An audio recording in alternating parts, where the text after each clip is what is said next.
Okay, well, quite a few people have joined, so welcome and thank you for joining. My name is Carol Golden, and I am the Director of NAIFA's Limited and Extended Care Planning Center.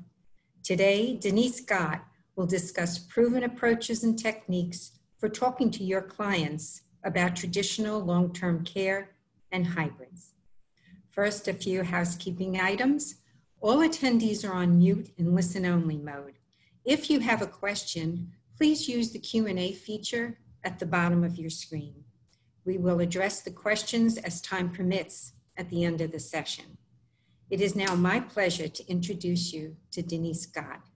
Denise has 20 years of experience in long-term care insurance planning, and currently she serves as the CEO of ACSIA Partners.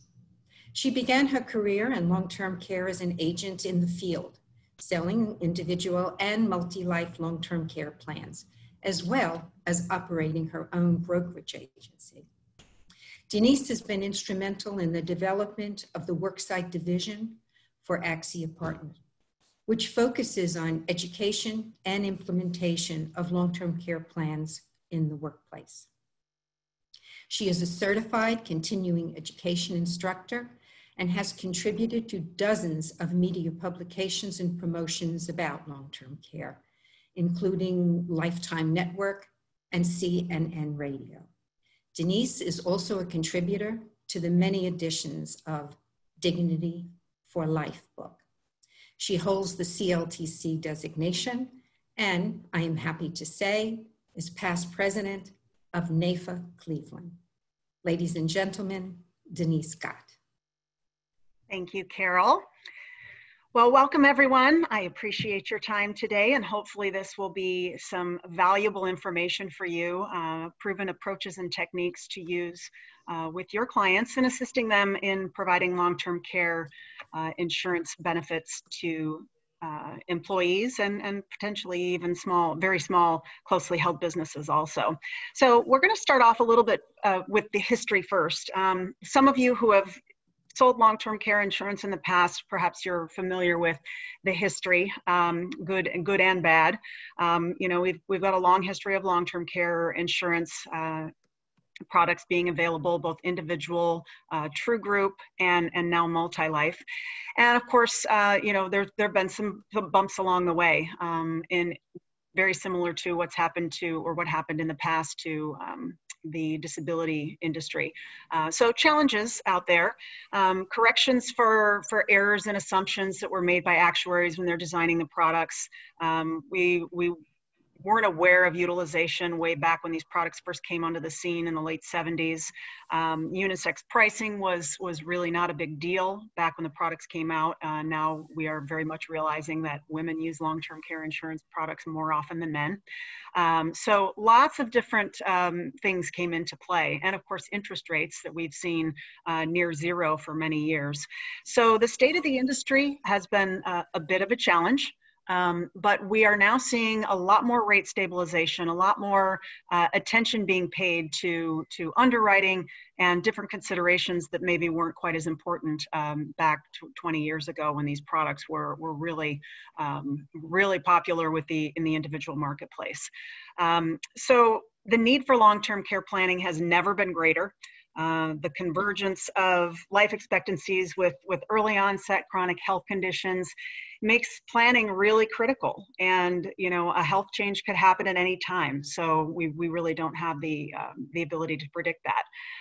To date, employers are really called upon to provide support services and solutions that allow employees to balance caregiving duties with work responsibilities. So helping people learn and understand about long-term care is falling on the employers these days. And the market has made those adjustments to correct for those erroneous assumptions. And so we'll see fewer rate increases than we've seen in the past. We'll see a lot more stable pricing in products. And we've actually seen some new carriers come into the marketplace, even on the traditional side of the business.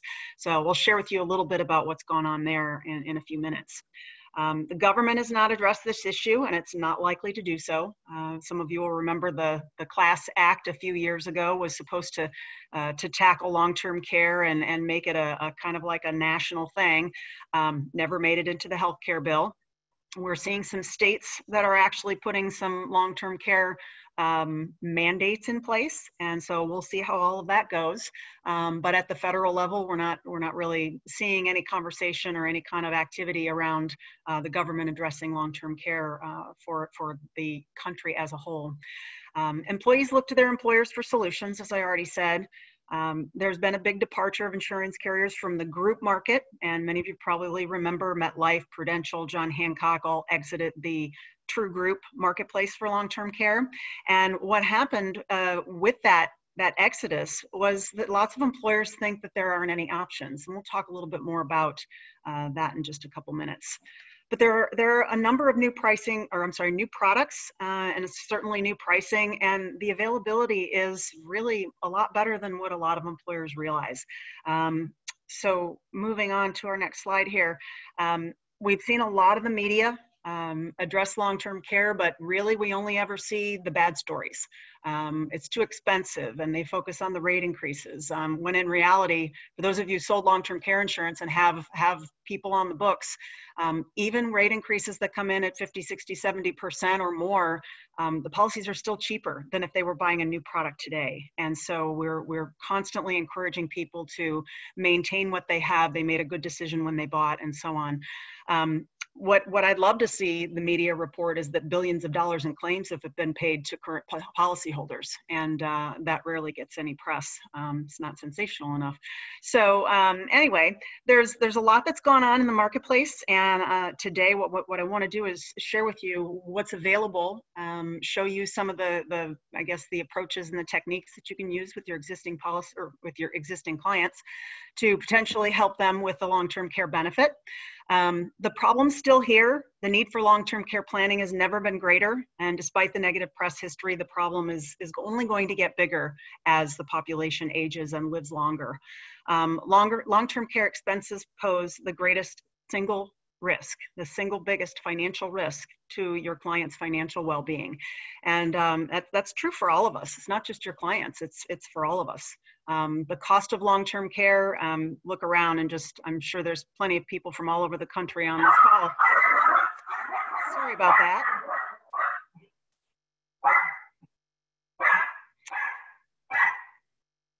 I thought for sure no one would knock on the door today. 13% of people own long-term care policies, and 69% of them are satisfied with the pricing today. So that is something that we're seeing many people still hanging on to their long-term care policies. So those employer misconceptions out there, they think that no products are available. Just because no true group products are available today doesn't mean there aren't long-term care options available. Lots of people think that products are too expensive, and they think that their employees won't be interested in a long-term care benefit. They think no interest is really there on the part of employees. They're worried about complexity. They're worried about implementation. Many of them just want to check the box. They know that this is something that they should probably look into, and that long-term care insurance should probably be on their benefit list. But at the same time, they realize that I don't really want to get involved, and it sounds like too much work. There's a lot that goes into educating a group of employees about long-term care.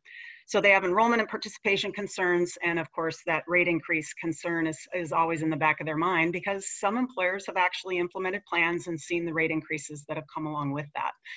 But not to worry, there are options out there, and part of the process is to educate the employer on what's available, what's out there, and of course that, you know, there are products available, and we do have solutions for long-term care planning. So just to give you a quick side-by-side of what the difference between traditional and worksite long-term care. So again, lots of people think that there are no traditional products available. There are, and we'll share those with you. And then of course there are also the worksite hybrid products. And the hybrid products are life insurance chassis with a long-term care rider included. So So traditional products, just to give you kind of a quick snapshot and some of the main differences between the two. They're both individually owned products, so fully portable, both traditional and the Worksite products. Fully portable, comprehensive coverage is available on both sides. So if someone's concerned about nursing home or home health care, assisted living, the products today are generally very, very comprehensive in nature and can be used at any setting. Gender neutral rates are available in the MultiLife products today, whether hybrid or traditional. So that's a nice feature.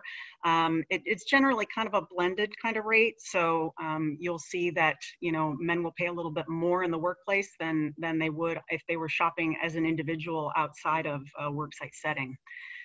Simplified underwriting is generally available on both the traditional and the hybrid side. What you will find on the hybrid side of the business is a guaranteed issue option. So the GI is available. What we are seeing there is participation rates, or sorry, participation requirements are pretty significant. Sorry about that.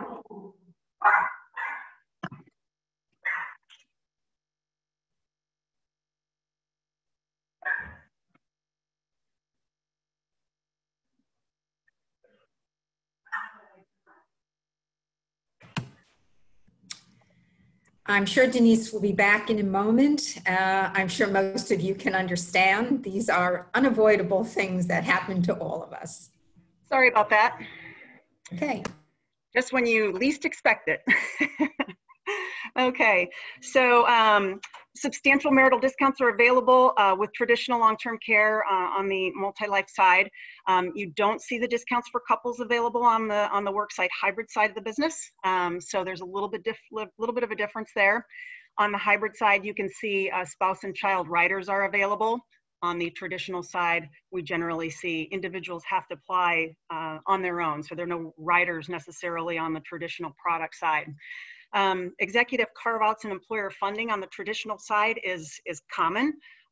Those are a little different approach. You've got to have a conversation with the employer about funding traditional plans, especially if you've got smaller groups, maybe smaller, more closely held businesses and so on.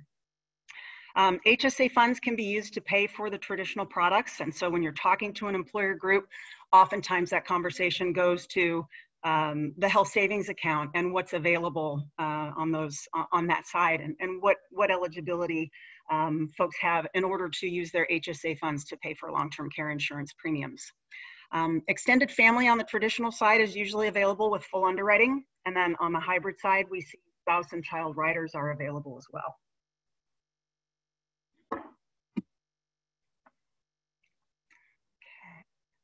All right, we're not going to spend a lot of time here, and this PowerPoint will be available to all of you, so you'll be able to sift through this in a little bit more detail later on. And I know this is difficult to see. It's a good thing we're not in a room with a big screen and everybody's squinting to try to see this. So this is just to give you an idea of the MultiLife products that are available on the traditional side right now. Transamerica, LifeSecure, Mutual of Omaha, all three of them offer some sort of simplified underwriting as an option for traditional long-term care insurance in the workplace. National Guardian Life is a newer company on the scene. They actually offer discounts, but no simplified underwriting. So it's full underwriting for everyone.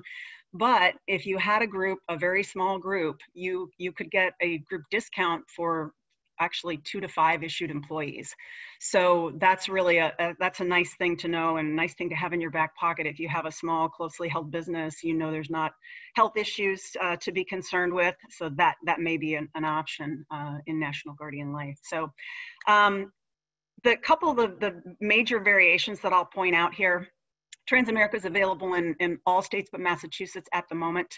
I believe there's some activity in Massachusetts lately, but the big things are the full underwriting age limits and where the product's available. So for instance, Transamerica offers product all the way down to age 18, where Mutual of Omaha and National Guardian, their minimum age, Mutual of Omaha 30, and National Guardian Life, their minimum age is 40. So I think some thought went into designing the products and exactly, you know, who would be interested? Do we really need to offer this to people under 30 years old or under 40 years old? So it can complicate things. It makes it a little bit challenging when you're looking at different products, but that's a major, I think that's a major differentiator. If you've got a group, lots of HR managers don't really want to talk about excluding people under 30. They kind of look at that as a little bit of a discrimination kind of thing. So sometimes you got to really take into consideration what you're looking at, what the demographics are of your group, and do you really need to be concerned with those folks who are under 30 years old? Some of the other things, like LifeSecure doesn't have a shared option available with their traditional product. Mutual of Omaha doesn't offer it unless they go through full underwriting, and of course National Guardian does offer that as well. Discounts are available with all of the traditional carriers. You need to have some minimum group sizes. So Transamerica is looking for 10 employee applications. They want groups of at least 150 if you're looking at a voluntary case. If you've got an employer-funded group, they'll go down to 10 lives. LifeSecure, they don't want any cases over 1,000, but they will look at some of those smaller cases, and they're looking for 10 submitted applications on groups of 100 plus. All right, so moving on. Again, you'll have this information at your fingertips later. So the Worksite Hybrid Life products, there are quite a few out there. We chose to just share a couple of these with you today. Trustmark has a product out there that's very nice. Transamerica has a UL and a whole life product that you see here. And then Chubb, most of you have heard of Combined. I think Chubb bought Combined a couple years ago. They've got a what they call lifetime benefit term product. So you find some interesting nuances there. All good products, and it just depends. It depends on the census. It depends on the demographics of the group, which direction you'll go. And if it really depends on a number of things. What are the incomes of the folks that work in that group? What are their ages? Do they already have permanent life options available at the workplace? So there are lots of things to consider. The hybrid products generally tend to be attractive to a group that might have a younger demographic. Maybe their incomes are between 40 and 75,000 on average. You see the interest in the hybrid products fall in those groups a little bit better, primarily because they have different concerns. Younger people have other issues that they're dealing with. They're raising families, they're saving for retirement, they're saving up for a house. So, you see different interest in different demographics of people. So what we look at is the census and really kind of take into consideration a number of different things and help the employers determine which direction to go if they're really interested in offering a long-term care solution to their employees. So again, I'm not going to spend a lot of time here, but I did want to show you some of the options that are out there. You see that these hybrid products go down to age 16, and child riders can be added up to age 26. So there's quite a few differences there. Chubb will take applicants up to age 80, whereas most traditional products you see stop at 75 or 79. So they do go a little bit further with that. And then you see the availability of riders. Adding additional insurance for additional people on one policy is common with the hybrid products versus not so common with the traditional products. So identifying some opportunities. Clients with existing legacy plans generally are still good options. So if you have a client who already has a long-term care plan in place, maybe it's one of those that's frozen. Unum's got a lot of those out there where they're not accepting new applicants. And so clients with existing legacy plans might be good potential clients for a new long-term care offering. We see a lot of employers that have plans that have been in place and they haven't had a new applicant or a new enrollment for 10 years. That means there's probably been a lot of turnover, there's been changes at the organization, and so a new offering might be of interest to that employer. And certainly they understand long-term care already to some degree. You might have a little bit of a challenge kind of wading through the bad press that's been out there. But all in all, I think most employers understand that, long-term care is a concern for their employees. Lots of employees are voicing it today. And so it's something that they need to address. From an employer standpoint, what you really want to be looking for is a supportive HR personnel. You want to make sure that they're not just like, oh, I really don't want to do this. I'm you don't want them to begrudge having to help you with this. You really need a supportive group of people in the HR department, or a supportive HR person. Sometimes it is only one.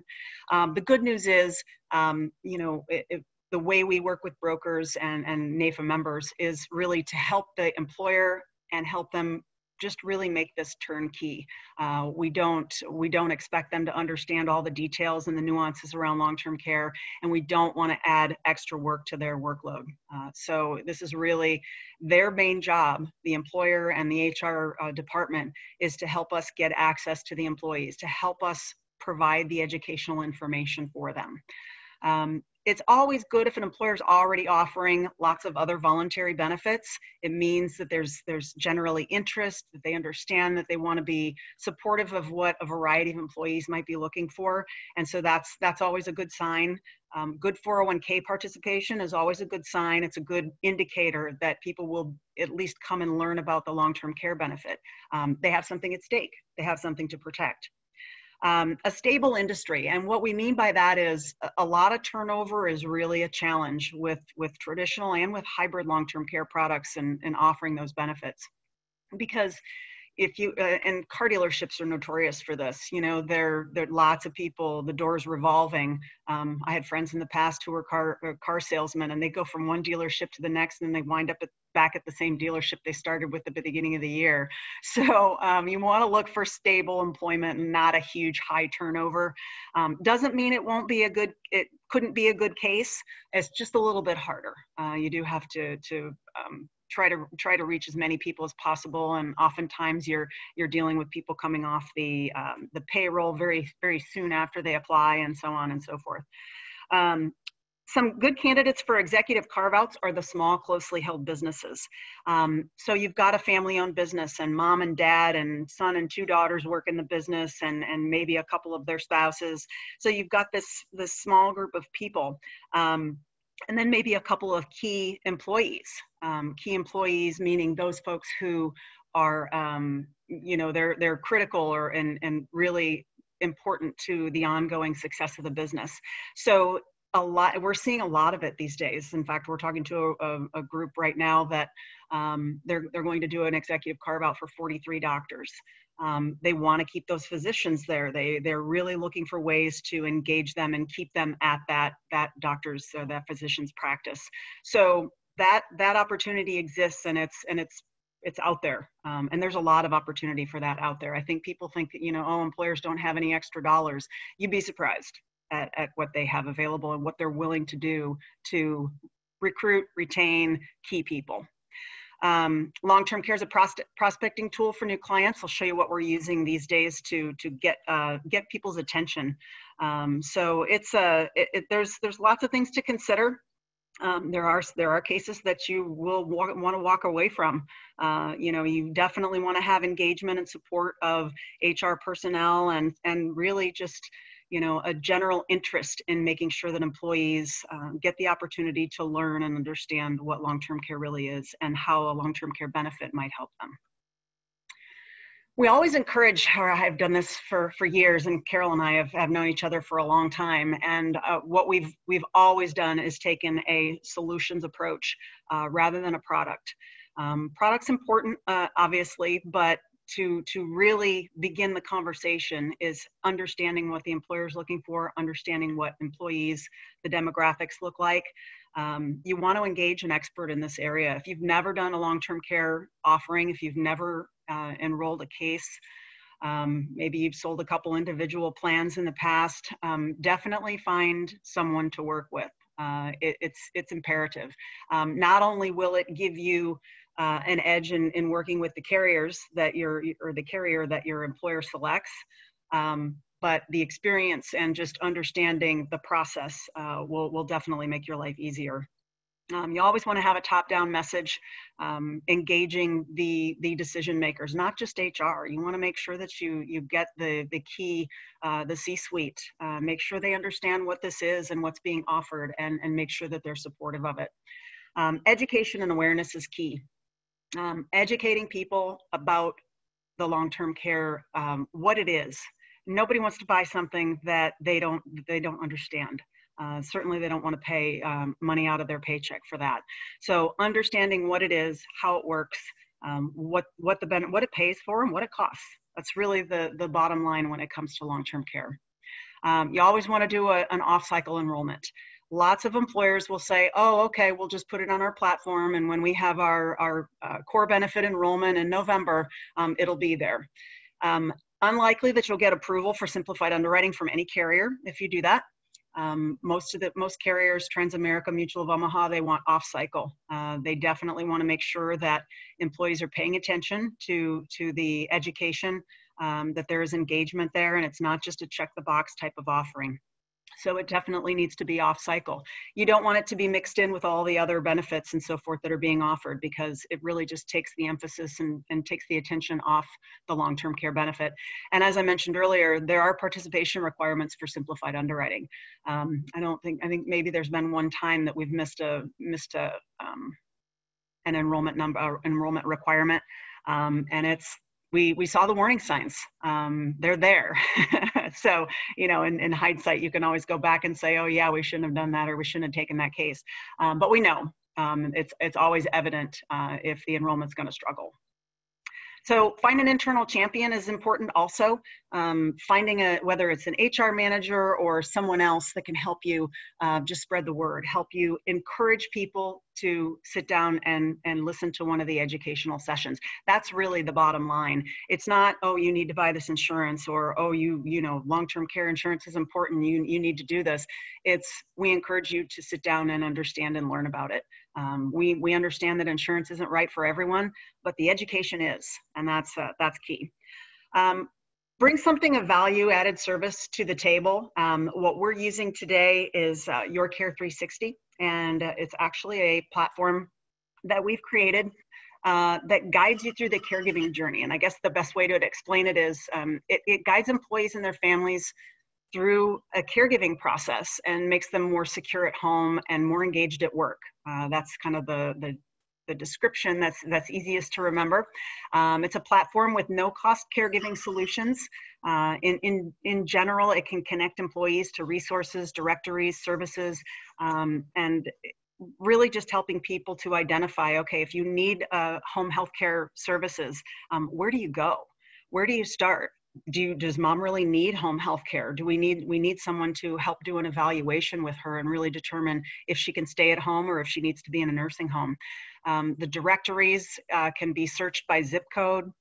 There are different assessments included that help people kind of identify whether or not there's a memory issue.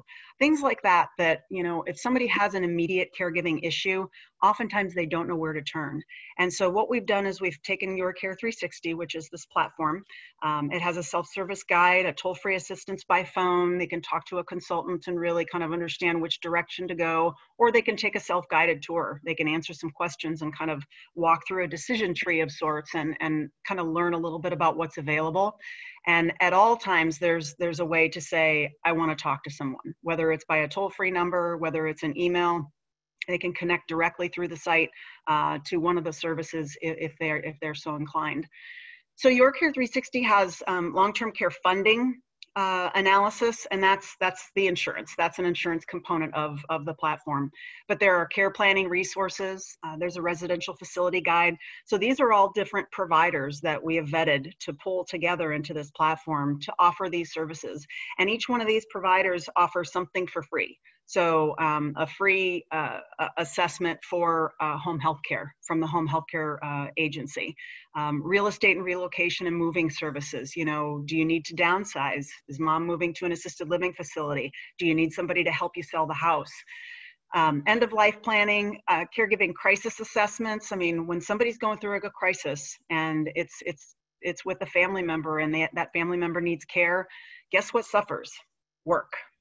And people are doing lots of things at work to really try to pull everything together and maintain their own composure and their own responsibilities at work.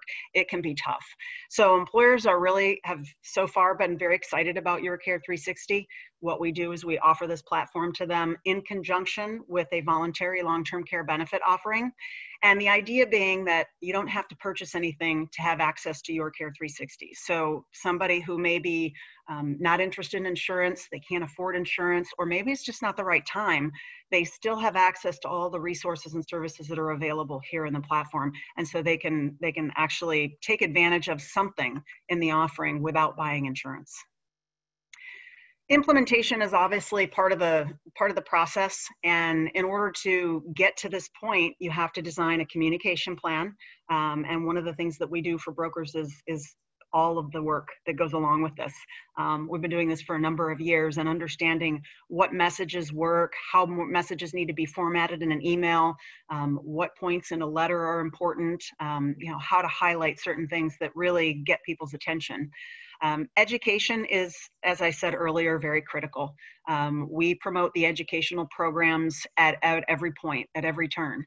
And so that's really the best way to help people learn about long-term care, is to get them to sit down for 30 minutes, go through the educational session. Sometimes there'll be pre-recorded educational sessions. Sometimes there'll be a pre-recorded 2-minute, quick and easy, so they can kind of get an idea of what's involved, and then that may spur them to sign up for a 30-minute educational session. Enrollment meetings are conducted. We have consultants all across the country that do virtual one-on-one screen sharing meetings to complete applications. So it doesn't matter if you generally only work in one state, but you have an employer that has employees in 20 states. Really doesn't matter. We have the capability to do that enrollment. And some of the hybrid products today have self-serve enrollments. We don't encourage that as being the only way that employees enroll, because you generally will miss a lot of people. But that can be a component to the enrollment. There may be some self-serve options available there. So it's always, again, it's something to consider. Oftentimes you have some of the high-tech companies that may think that their employees are, they're just going to go to the website and sign up. Doesn't always work that way. So as our presentation indicated, we really have brought to you today a few case studies on some successful cases that we've done. And you don't always think about nursing facilities being candidates for long-term care insurance offerings, but this was a unique one, so we'll share that one with you. Pharmaceutical companies today come in all shapes and sizes. So we have a pharmaceutical company that has a couple of different nuances, but employees in 30 states. And then healthcare organizations, generally speaking, insurance companies look at a census, and they look at a census, at least the traditional side of the business. They may look at a census and say, gosh, there's 80% women in this group. And the insurance companies actually can decline a case or not accept a case based on the demographics or too high percentage female. Fortunately, we've been able to crack that nut and done a really nice job with healthcare organizations and had great success with them. So again, a lot of it depends on the organization. It depends on the employer and their support for the program, and what the marketing plan really looks like. How much access is the employer going to give you to educate all of these employees? So let's go ahead and take a look at our first example. So this first case was a nursing facility chain. I believe there were 6 or 7 locations. We did have an organization champion. I took out names and so forth so that there was no disclosure of information that I shouldn't. But there were a total number of 640 employees in this group. The participation requirement was 5 lives for the Trans Elite Universal Life product. So this is the Trans Elite Universal Life product is the UL product with the long-term care rider that Transamerica offers. So this is a hybrid. We were given guaranteed issue as the offer because the employer offered to pay 20% of the premium for any employees who chose to participate. So there was no restrictions on age or anything. So, the 30-year-old who applied, their premium's much lower. The 70-year-old who might have applied, their premium was a lot higher. But 20% of the premium was paid for all participants who chose to buy coverage in this offering. And so obviously that definitely had an impact. But what it also did was it brought the folks to the table to learn what this is. What is the offering? What can it do for me? Because there's a life insurance component, there was a pretty significant interest in the child riders. As you can see here, there were 28 people who applied, actually selected the child riders. That was a really common reason for people applying for coverage. And like a lot of life insurance plans, the child riders will, one rider covers all kids. So some people, if somebody chose a $50,000 benefit in the life plan, that was also their long-term care benefits. So $50,000 was their pool of money, but they were also able to add like $5,000 and $10,000 child riders. So in this group of 640, we had 81 applicants, so 81 employees applied, 9 spouses. And so we had a total of 28 child riders also. So we had a total of 90 total applications submitted. A few people decided not to take the policies once they were issued, which happens, but not a lot out of this group. Total premium was submitted was $147,825. And of course, since we did have some not takens in this group, the place premium was $126,490. As I mentioned earlier, the marketing is key. What ways are you given permission to reach out to those employees? And the employer gave us just about everything we asked for. We did on-site workshops. This was before the pandemic. This was last year in May and June last year. So we did live workshops. We were on site at all the different locations. Had the employer requested webinars, we would have done those too, but it wasn't necessary. They encouraged everyone at some point in the process to sit down and listen to one of the educational workshops that were being held at their place of work. We did direct mail. We always do direct mail. And that's part of the process, because that's how you get the spouses engaged. Oftentimes people will have a benefit offering at work and they don't take it home, and they don't share the information with their spouse or significant other. So I'll show you in our next case study that so many people get engaged and actually have this conversation and learn about long-term care because they see the letter that goes home.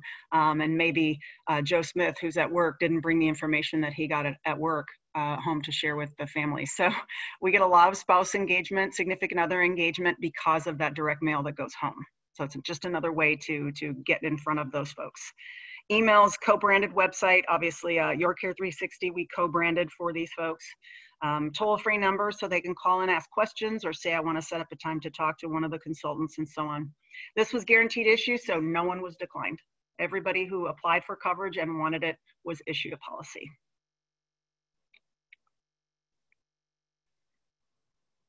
Okay, this is a pharmaceutical company. We used a traditional long-term care product in this case. This is actually what the employer requested. They felt as though they already had the life insurance that they were looking for. So they were specifically and had a lot of requests for traditional long-term care with this organization. So there were total 14,568 employees. And you see HPE listed here, and I'll explain that in the next example. But HPE means high potential employee.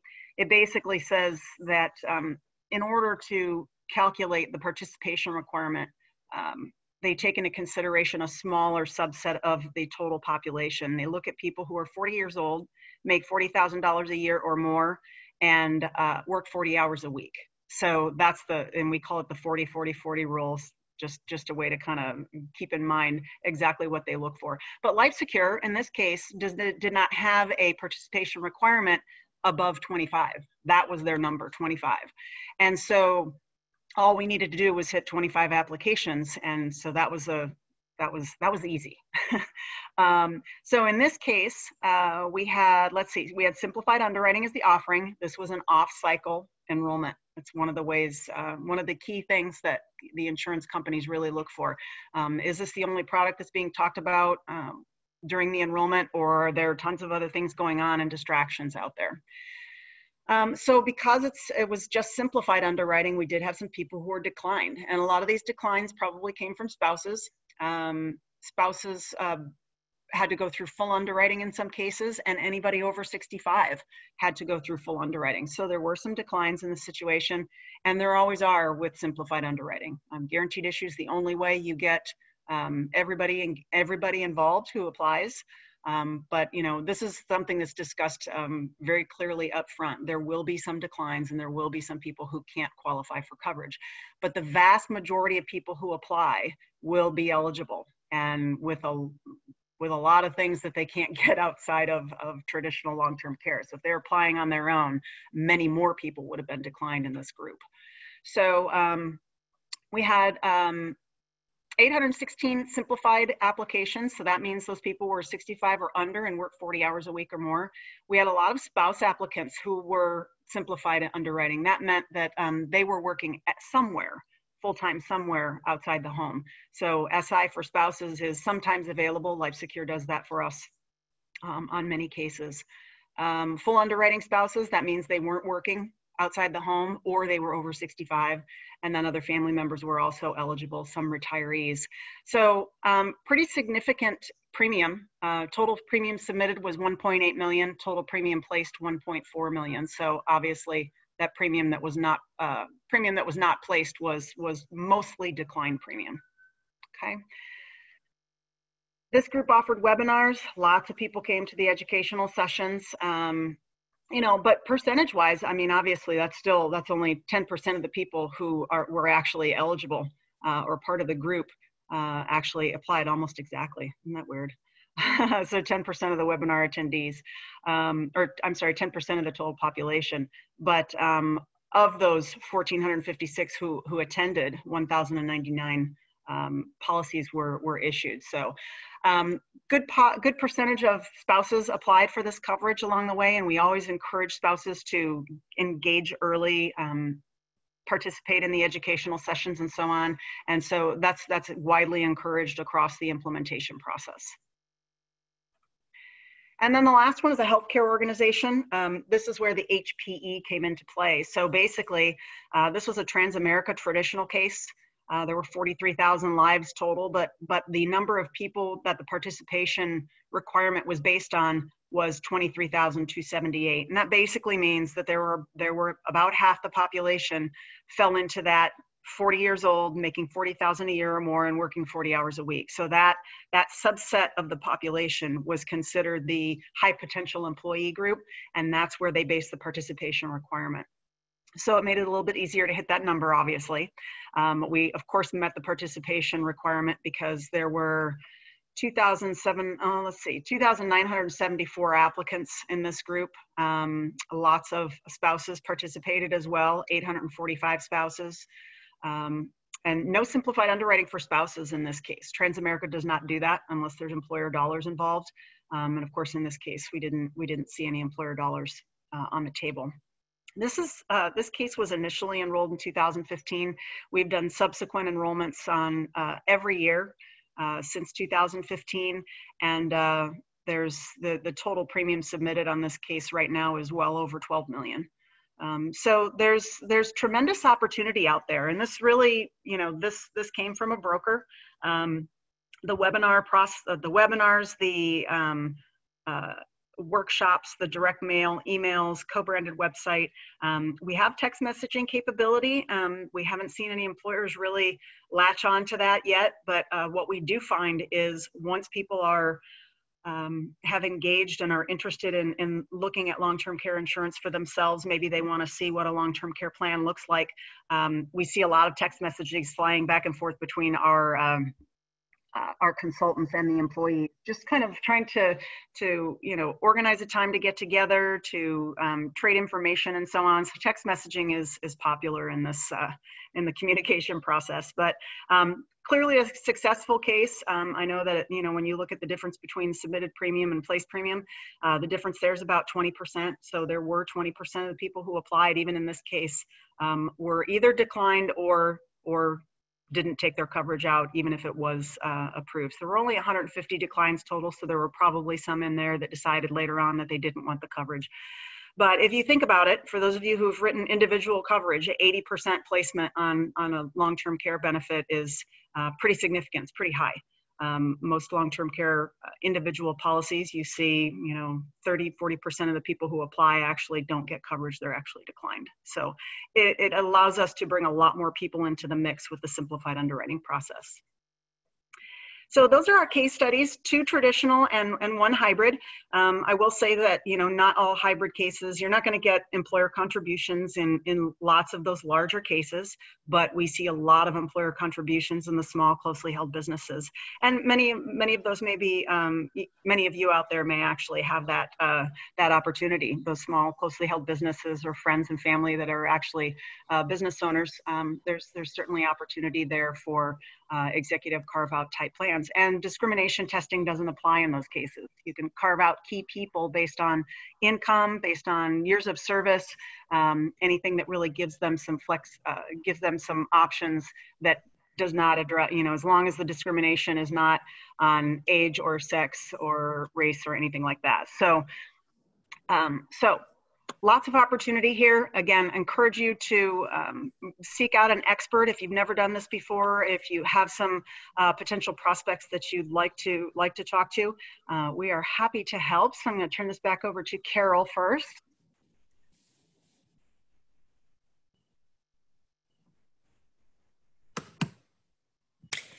Thank you, Denise. Sure. First, I'd like to thank you on behalf of everyone watching. Sometimes people are very general in offering information.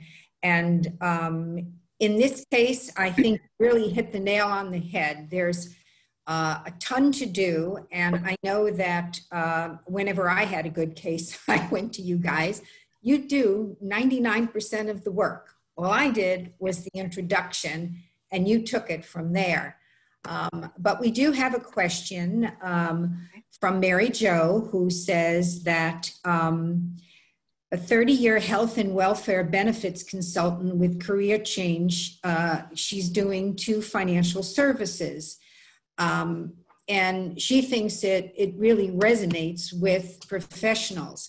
Her question is, though, that with executive carve-outs, can the contributions be mixed? As you know, employer fund a base amount, a closed group, and the employee selects to purchase via payroll contributions, additional levels or additional benefits. Yes. So the short answer is yes, it has to be defined. So just as an example, I worked with a law firm several years back. They decided to pay $50 a month for all of their partners, $25 a month for all of their non-equity partners, and $10 a month for all staff. So they carved out each group, each class, based on their I guess it was their titles or their classification within the organization. So there was no basis on age or anything like that. And that's how they made their definitions of their contributions. So the short answer is yes, you can do that. It's very flexible, and it's something that, generally speaking, there had to be some kind of resolution or something written that says this is what we plan to do. If new hires come in and they meet those classifications, they would need to be included as well to remain compliant. Okay, another question that we got is, you're very experienced in this area, and is that what helps you to guide somebody who brings you a case in terms of whether they'll be able to do the traditional or the hybrid? Is there any single determining factor, or is it kind of you look at the whole case and then discuss it with them before you actually approach the employer? It's really, yeah, you definitely want to take a look at the demographics of the group. We can kind of guess if, let's say it's a grocery store chain, and we've done those before, or a retail organization. I'd probably stay away from retail right now, but anyway, let's use that grocery store chain as an example. So that, generally speaking, we would look at from a hybrid standpoint, because they're going to be a huge range of ages there. Lots of younger people, but also folks that, maybe are still working who are over 65. You're going to see a wild mix of incomes in an organization like that. So I would say in general, yes, I'd probably go the hybrid route.